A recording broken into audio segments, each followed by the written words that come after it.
Friends, today we are going to start a new chapter of class 9 as the French Revolution. Uh, the French Revolution is very important for us in as a chapter of history. We are going to learn many things from this chapter.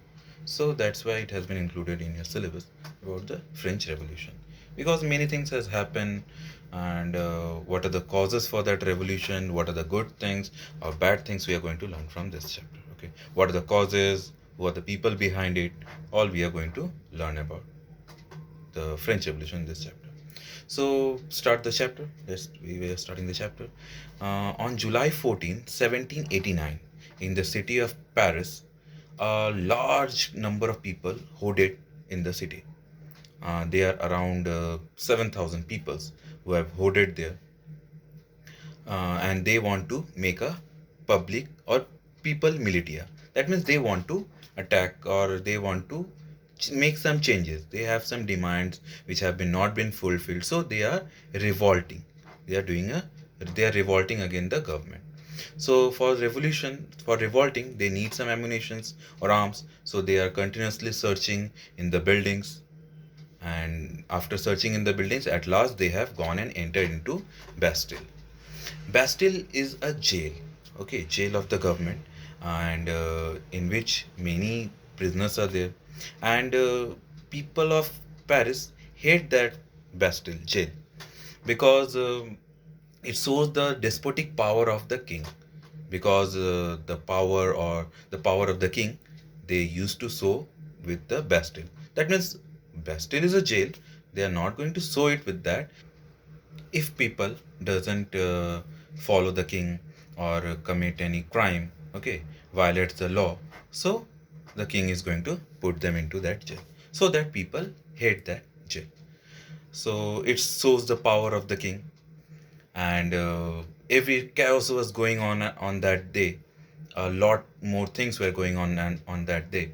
So people are just getting aware that what they are getting and what they are not getting from their government. So the people of the Paris, in the city, they have revolted against the government. Okay. To get into all of these things, when they started, what are the reasons, who are the people behind the revolutions. So we have to get back into the history of French. That means the French history we have to get back. That means it has been started around 1774. So the time when Louis XVI is a member of the Bourbon family. Bourbon is not any name. It's not anything else. It's the name of the family only. Okay. So the family from which Louis XVI belongs, the name of the family is Bourbon family. Okay. So he has ascended the throne, and at the age of 20, he has got married to Mary, the Queen of Austria. Okay. So after that, when he has ascended the throne, he was up to take up all his responsibility and duties, and he get to know about that his treasury was empty. He was a broke. So it was a totally a broke, and he can't without any money. We all know that if a government doesn't have any money, he or she cannot run his if a king or queen doesn't have money, so he or she cannot run the government. So to get into all these things, what are the reasons behind that, why they were broke, that is a big question, which is an important question also, which you are going to get in the exam. So what are the reasons for that empty treasury? Okay, so point by point now we are going to start. First point is that the French peoples love war. Okay, they were continuously engaged in war. So we know that if we are engaged in war, if any country or any people who are engaged in war, that continuously drain their resources. Okay, and then the form of food grains or money. So they are continuously draining it. Secondly, there is a palace in Versailles. Okay, the name of the palace is Palace of Versailles, where it is a very big palace. It's a very dream palace of the king, that is Louis XVI. So maintaining that palace cost a lot of money. So the money also invested there. Third one, is that the people, as I told you, that they love to war, they love to fight. So they hate Britain. Okay, and from the Britain they have make independent 13 American colonies which are under Britain's. So the Britain people, and they in continuously war.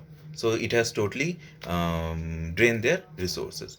Fourth one, the from where they are taking their money, that means on interest or from the credit they are taking money. After that they have started charging them 10% interest on what they are taking. Okay, 10% interest. So they are charging it, and 10% interest, a lot of money which they have to pay for that interest. For fifth point is, the state has some other responsibilities also. Not only responsibilities, other costing also. Costing means the payment of the officials, maintaining universities. Okay, and other thing also, maintaining universities, uh, uh, public buildings, hospitals, each and everything. So they have some other work also. So the total amount is being drained in the way.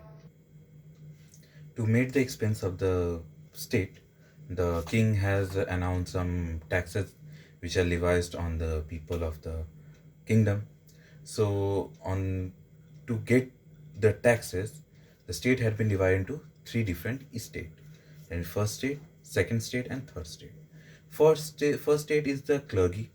That means the people who works in churches are called the clergy.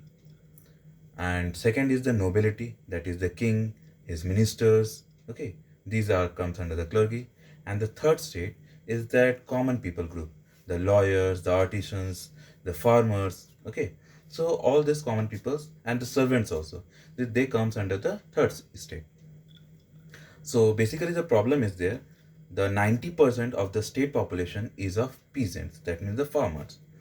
And some of the farmers are having their own land, and about 60% of the total land are under the churches, that means under the clergy, they are using for their own purpose. Okay, so not much people are having their land, so they cannot do their farming. So, and the things are getting worse when the more taxes has been levied on the third state. The taxes which has been levied to recover the state expenses is only on the third state people. That means the third state people has to pay the taxes only. The taxes, there are many kind of taxes. Tithis are there, tiles are there. Tithis are the taxes which are directly recovered by directly collected by the church clergy, the clergy of the church for their own work. And the tiles are there which are the direct taxes of the state. The clergy or the first state, which we are calling the first state, have the privilege that they don't have to pay the taxes. The first state and the second state, they don't have to pay the taxes. The taxes are levied on only the third state. And on behalf of that work they are doing, that means as a lawyer, as an artisan, or as a peasant, they have to also give service to the clergy and the nobility also, so that the upper classes should get their work done by the third state people. So they are burdened with the taxes only, and they are the poor people, and they have to pay the more taxes. So the privileged people are first state and second state.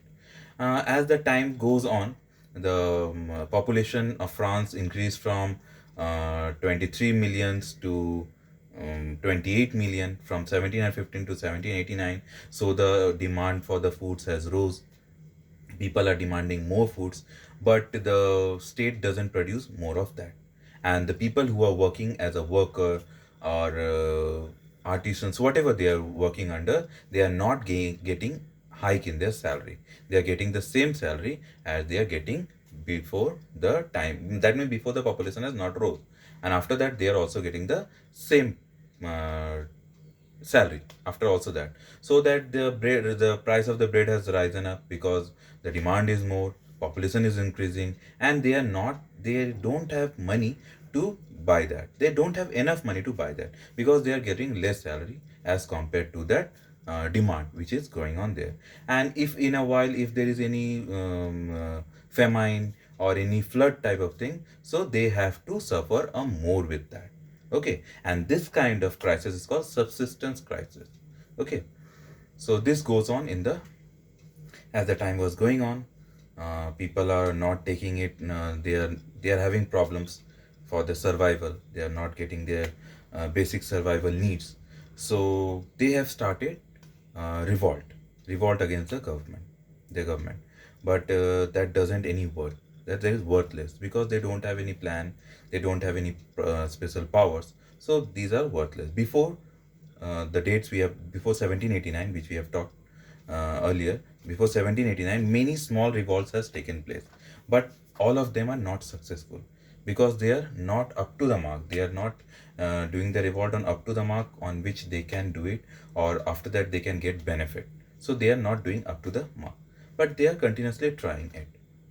Some other people from the apart from the third state, not apart, in third state some peoples are there which are educated. Okay, so educated, and they have some other opinion also regarding the society. So they are trying to shape up the society according to their need, and they think also that no one should be privileged by their birth, but they have to be privileged by their merit. Okay, so this kind of things are going on. The philosophers are also there, which are also giving a shape to the society, shape to the people, thinking that there should be nothing privilege should be given to any state, or people should not be divided into any kind of state. And there some other books also has been written. On some of the books there has also been discussed that the state should be divided into three. The power should be divided into three parts: legislative, executive, and judiciary, so that they can function on their own. They don't have to be rely on the government for their powers. So they have their own powers, and then the idea of the philosophers John Locke, Jean Jacques Rousseau, and Montesquieu have been widely spread into the society, and this has been discussed from saloons to coffee houses to and spread to the people through books, newspaper, so that people can think that what they are getting and what they are not getting from their government, for what they have to protest and how they have to think on the things which are going on in their state. So these things has been totally widespread in the society, and after the leviation of one more tax by Louis, the people get angry and started their protest against this privilege system.